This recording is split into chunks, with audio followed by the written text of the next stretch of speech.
कोई कह दे तुम तो अज्ञानी हो, तुम पढ़े लिखे नहीं हो, तुम ढोर हो, तुम प्रसन्न हो जाओ। रावण और हनुमान जी की जब आमने सामने हुई, रावण और हनुमान जी जब आमने सामने हुए तो रावण बहुत विद्वान था, उसमें बहुत विद्वत्ता थी, सारे वेद, सारे पुराण, सारे शास्त्र सब जानता था रावण। रावण को सारा ज्ञान था क्योंकि वो विद्वान था। रावण और हनुमान जी का जब आमना सामना हुआ तो दोनों में समता को देखा गया, तो देखा गया कि रावण विद्वान था और हनुमान जी विद्यावान थे। विद्वान अहंकार में फूला रहता है और विद्यावान अपनी नम्रता में डूबा रहता है। हनुमान जी में इसलिए उनको कहता विद्यावान गुणी अति चातुर।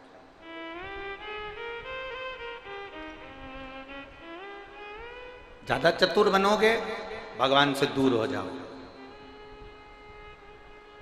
चलो एक सरल भाषा का स्मरण करिएगा। बच्चा मां की गोद में कब तक रहता है? बोलो जम के। बच्चा मां की गोद में कब तक रहता है? शिव महापुराण की कथा कहती है जब तक बच्चा खिलौने से खेलना चालू नहीं कर देता तब तक वो मां की गोद में रहता है। जिस दिन मां ने उसके हाथ में खिलौना पकड़ा दिया उस दिन मां अपने बच्चे को खिलौना पकड़ाकर जमीन पे सुलाकर अपने काम में लग जाती है। बोलो सही है कि गलत? अरे बोलो तो जम के। बच्चे ने घुनघुना पकड़ा, मां ने उसको जमीन पे सुलाया। बच्चे ने एक छोटा सा कागज का टुकड़ा पकड़ा, उससे खेलना चालू करा, मां ने उसे जमीन पर सुलाया। बच्चे ने किसी खिलौने से खेलना चालू करा, मां ने उसको गोदी से उतारकर जमीन पे सुलाना प्रारंभ करा।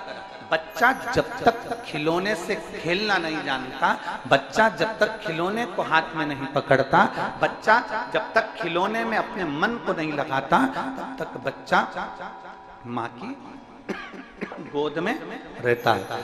और जिस दिन बच्चा खिलौने से खेलना चालू कर दे, जिस दिन बच्चा खिलौने में रमना चालू कर दे, उस दिन फिर बच्चा माँ की गोद में नहीं रहता, उसको जमीन पर सुला दिया जाता है और बच्चा उस खिलौने से खेलना प्रारंभ कर देता है। बस यही की यही माँ का चरित्र है और यही की यही मेरे भोलेनाथ का चरित्र है।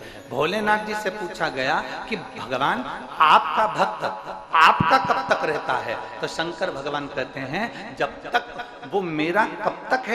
जब तक वो इस संसार के लोगों में चतुराई में अगर डूब गया, मुझसे दूर हो गया। ज्ञानी बनकर ज्यादा डूब गया, मुझसे दूर हो गया। आडंबर में डूब गया, मुझसे दूर हो गया। दिखावे में डूब गया, मुझसे दूर हो गया। भ्रांतियों में डूब गया, मुझसे दूर हो गया। भगवान कहते हैं जो जैसे बच्चा माँ की गोद में रहे और माँ उसको खिलौना पकड़ा और वो ना पकड़े तो बच्चा माँ की गोद में खेलता रहता है, उतारती नहीं माँ उसको। उसी तरह भगवान कहते हैं संसार में जो डूब जाता है, भगवान कहते हैं उसको मैं दूर कर देता हूँ और जो संसार में नहीं डूबा वो मेरा